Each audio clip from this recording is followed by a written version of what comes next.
The Galaxy Z Fold 7 is shaping up to be less of a revolutionary upgrade and more of a refined version of the Galaxy Z Fold Special Edition, the foldable that Samsung quietly dropped in select markets last October.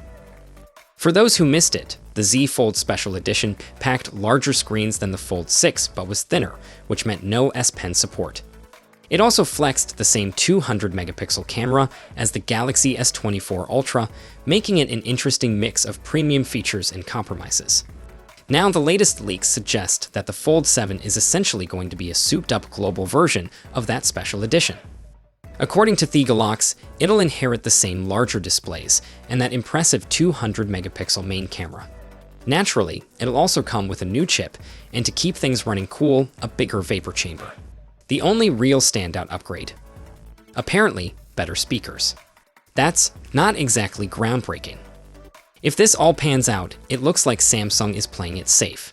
Instead of pushing foldable innovation forward, they might just be rebranding a limited release model, slapping in some minor refinements, and calling it a day. From a business perspective, it makes sense. The special edition sold out fast, while the Fold 6 struggled. But for fans expecting a big leap forward, it might feel underwhelming.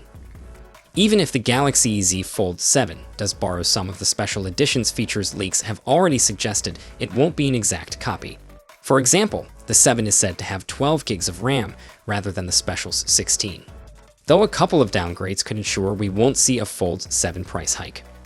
That said, if the Fold 7 really does adopt the special edition's larger screens, it should feel less cramped, making it an even better tablet alternative when unfolded. Hopefully, Samsung also throws in some much-needed durability improvements, because let's be real, that IP48 dust and water resistance rating still isn't where it needs to be. Of course, we won't know for sure until Samsung makes things official. But for now, what do you think? Is this enough of an upgrade, or were you hoping for something more ambitious? Drop your thoughts in the comments, and I'll catch you in the next one. Until then, take care.